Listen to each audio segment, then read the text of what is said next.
Hi Erie High School Maritime students and all our other boat building friends. Back in the BMC boat shop, and we're continuing work on this canoe, student built canoe. Now, one of the last videos you watched on this canoe was installing this chine, this one right here. And that's already on, and it's glued in with Type-On glue. It's a waterproof glue. It's water resistant, waterproof, and it's basically non-toxic. You don't have to worry about getting it on your skin. And we use the same glue today to install this chine over here, the other chine. And that just went on today.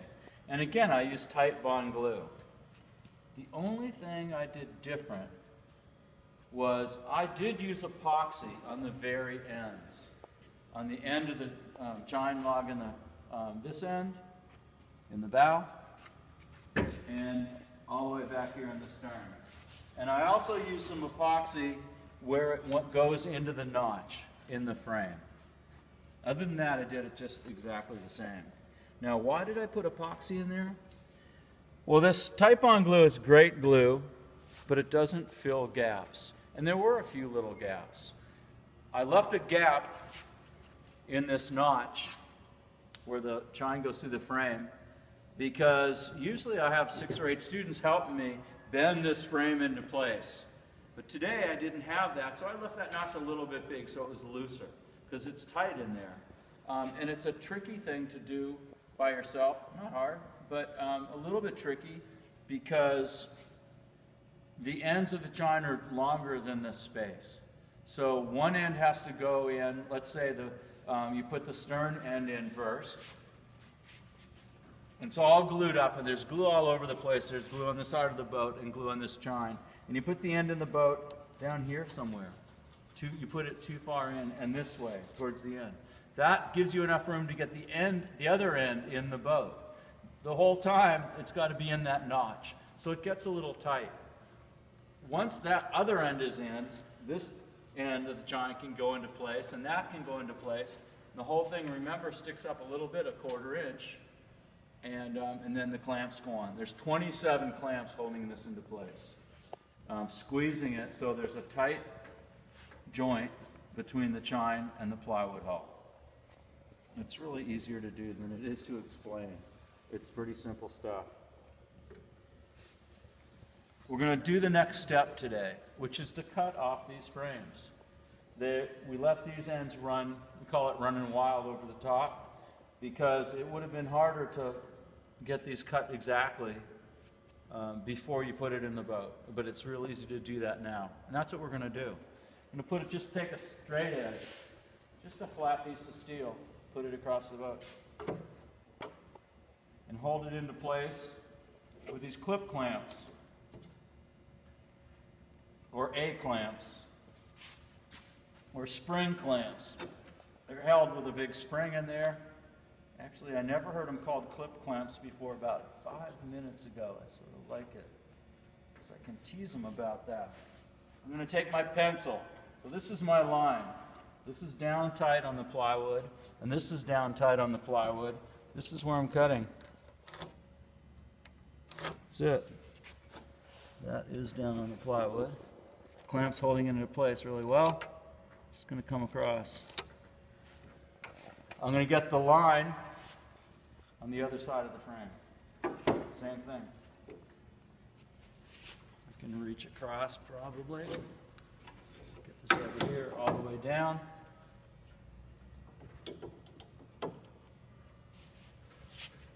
Make sure it's down. All right, and draw my cutoff line.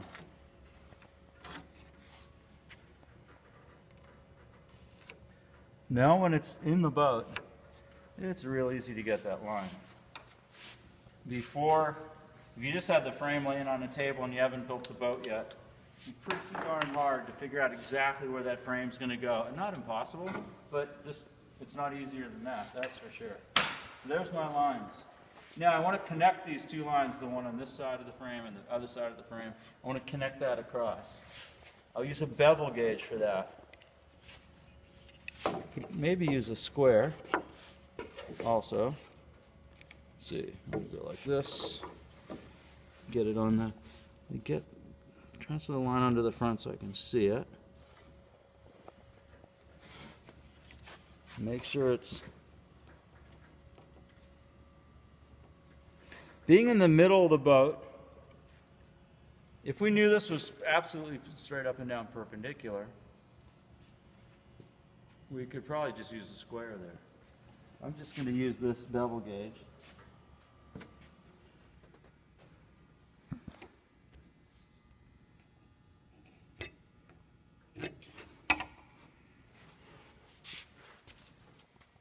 That looks pretty good. You have to walk around the other side.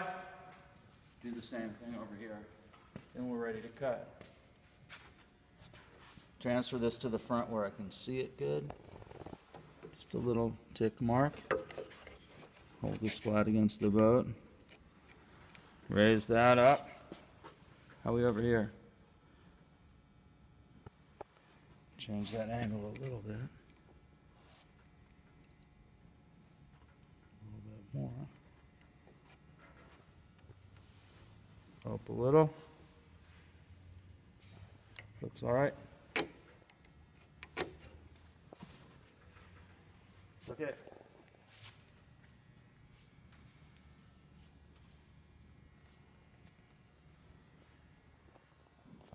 All right.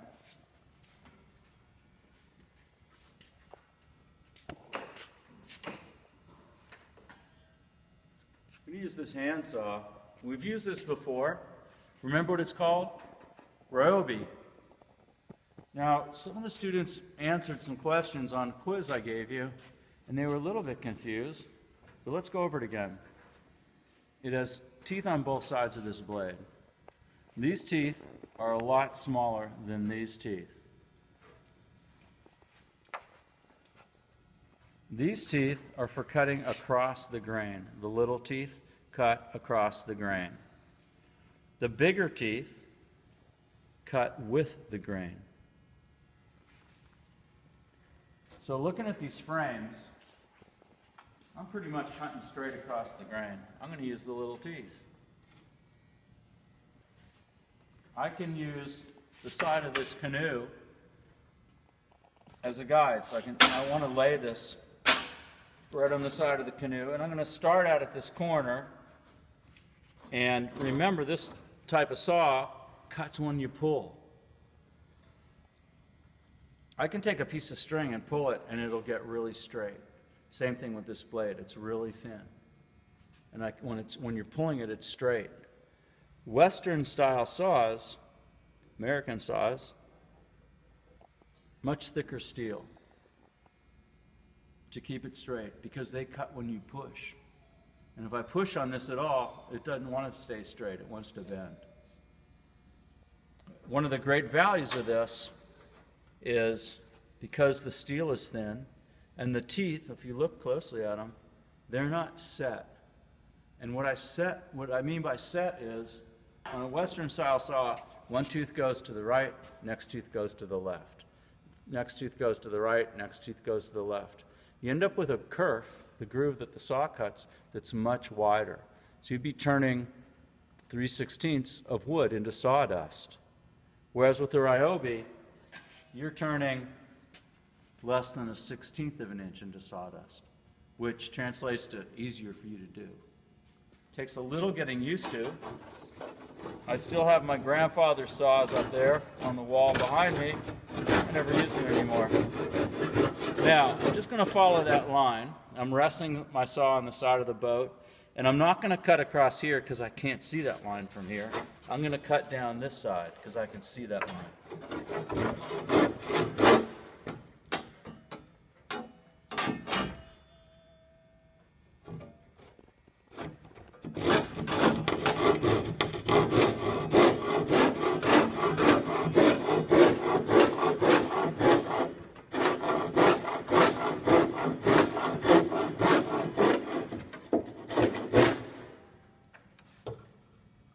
These teeth are bent because this is an old saw.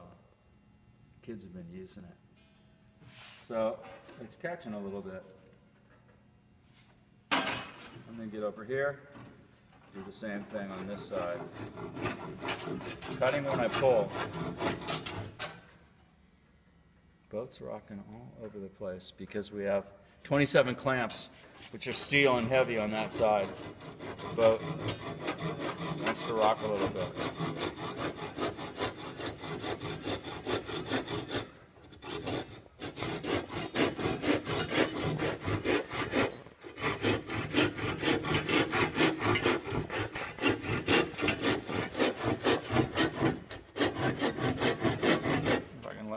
Side, not have the boat rocking. You could always clamp it down to the horses, or take the clamps off because the glue's all dry already. That tight bond glue dries pretty quick.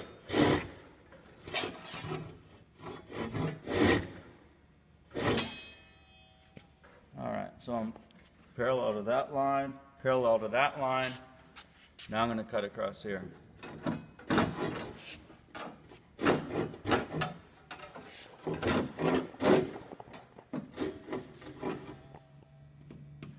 Come around the other side where I can see that.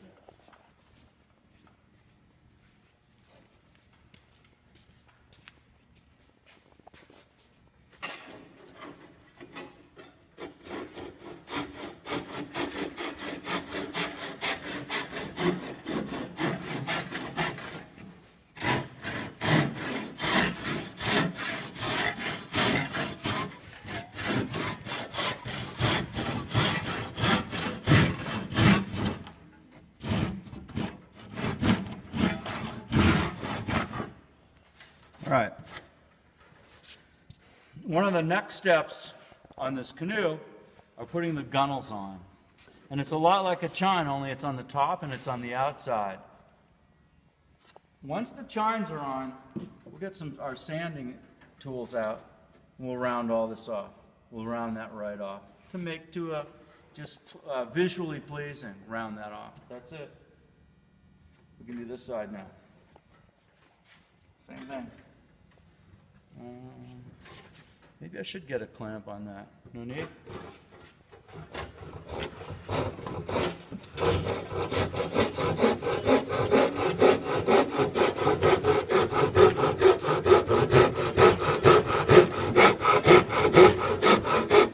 Again, I'm trying not to go too deep into there because I can't see that line, but I can go all the way across the outside here. Side.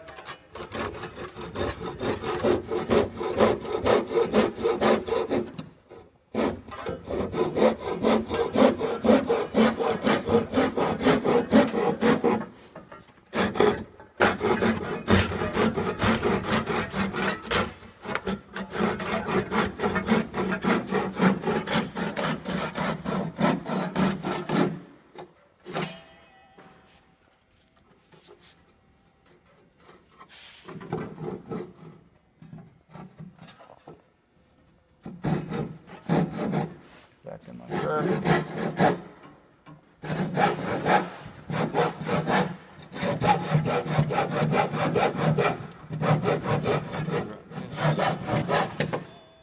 All right. One word of caution. Just because you don't plug this in, and it doesn't make a lot of noise, and it doesn't spin, be real careful with this tool. This is a $20 saw. Home Depot store, any kind of big box hardware store will have these. They call them pull saws. This one's made by DeWalt. This has been banging around the shop for quite a while, and it's not that sharp. It's not that sharp anymore. But when these are new, and if you get a good one, an expensive one, if you took it and tapped your hand, you'd have 100 little bloody spots. These are wicked sharp. You can get hurt with these. Just because it doesn't plug in, don't be real careful with the safety with these saws. I'm going to lay it down over here. So that's about it for today. Cutting the gunnels, cutting the tops of the frames off, getting ready to put the gunnels on. All right. Other projects here in the boat shop going on today. Ongoing. These are cap rails. These are going on the schooner Porcupine. They got routed today. They're that longleaf yellow pine, the old reclaimed, real old longleaf yellow pine. They're beautiful.